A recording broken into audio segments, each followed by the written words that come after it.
Dear friends, today we are going to talk about the teaching of mathematics, not only in India and possibly in the world. But let us just concentrate on what happens in our country. Why there are so many people who are afraid of mathematics? Is that people are not capable of understanding mathematics? Not really, because our mathematical facilities come to our brains much earlier than our facilities of speech. Because if you give a bunch of red balls and black balls to a child, he or she would like to separate the black ball, play with the red ball and try to understand some pattern. Mathematics is a search of patterns. It's not really just about some number crunching, some formula has been told to you at school and you would wonder why I am writing these geometry proofs. Will I in my real life, when I grow up, write those proofs, etc., etc. Will I be doing factorization? Will I be always doing an integral when I am sitting in a nice office of a very big financial company? All these questions can come to your mind, and one of the greatest examples of how mathematical education can fail students who do have a mathematical aptitude is the best example I could see is my own daughter, who I would frankly admit was dyslexic but had a nice scientific bent of mind. She had a fantastic intuition about geometry, which has now made her a good artist, while she was found difficult to handle the abstractness of numbers like addition, like adding fractions and all this, because for her it was difficult to understand fractions. But when I have always spoken to her in terms of unit, for example, if I say you have 100 rupees, divide equally among 5 of your friends, she will, okay, so I'll give 20 rupees. So the calculation is just there. But if I say, okay, right, if I write down 100 divided by 5, it will take her possibly ages to understand that that answer is the same 20. So when I'm taking off this unit of rupees, she is unable to calculate. So mathematics is understood by different people in different ways. And we do not appreciate those people who do not try to understand mathematics in the sordid, dull, boring and rather strange way with which we are taught at school.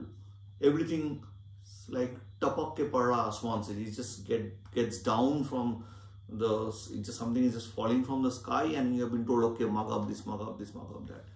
And that is why I would like you to introduce you to this book called Mathematics with Bad Drawings. Mathematics with Bad Drawings by Ben Oldin, who is a maths teacher himself. But this is a book where you will see that mathematics is not a dull subject, but it has penetrated every aspect of our life. It connects various bizarrely different aspects. And this book is about serious mathematics, but you can laugh from the start to the end. You will enjoy every bit of this book, okay, and which I had. So I will just read a bit about the teaching of mathematics from the preface of this book. Again, I just want to show you this book, Math with Bad Drawings by Ben Oldin. So let me read a bit from the introduction. This is a book about math. That was the plan anyway. Somewhere it took an unexpected turn. Before long, I found myself without cell phone reception navigating a series of underground tunnels. When I emerged into light, the book was still about maths, but it was about a lot of other things. Why people buy lottery tickets? Have you ever wondered?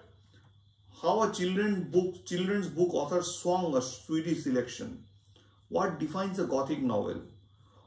Whether building a giant spherical space station was really the wisest move for Darth Vader and the Empire, Star Trek, I guess.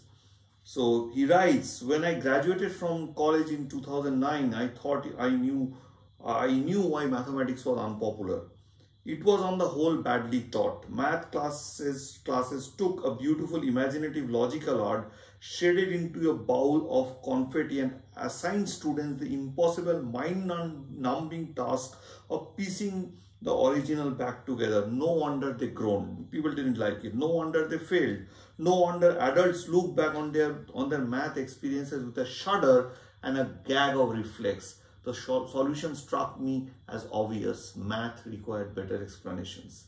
So he tells how did he come to write these books. So for example, one day he writes when he first comes to teach in a school. One day that September, I found myself leading an awkward impromptu discussion of why we study geometry. Did grown-ups write 2-column proofs? Did engineers work in no calculator environments? Did personal finance demand heavy use of rhombus? No, we study math to prove to college and employers that we are smart and hardworking. This is the answers what 9th graders thought they would get.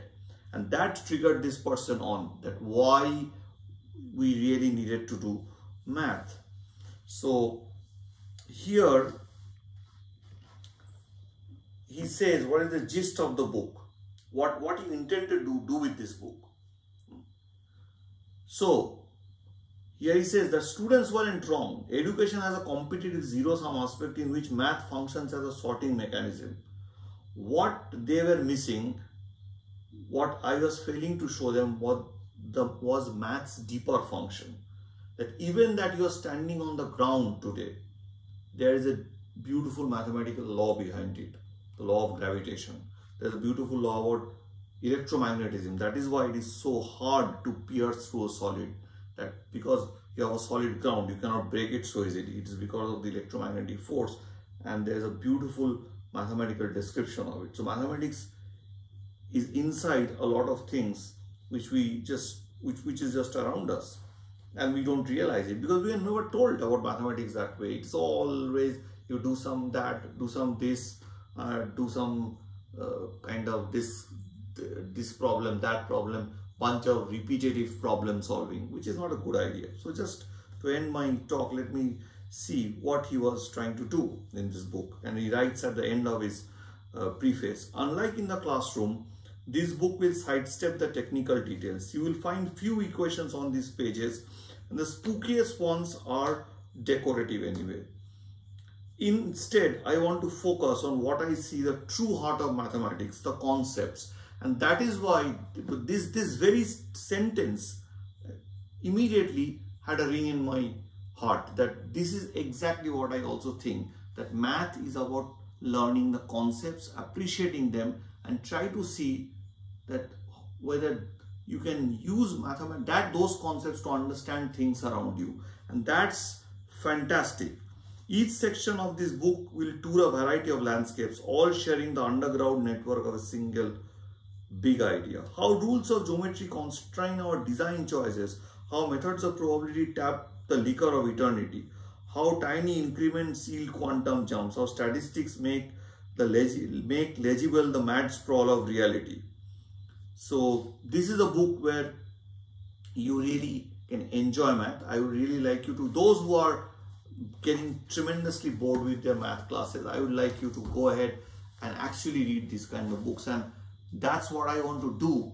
That's what I'm trying through this channel, to make mathematics more livelier, maybe more fun for you. And I hope that with this I open a dialogue with my subscribers and viewers, and you can put on your comments and also suggest me what we can do. Not just trying to solve some problems or doing this or that, or not always just talking about higher mathematics. Maybe sometimes talking about things which are just simple fun. Thank you very much.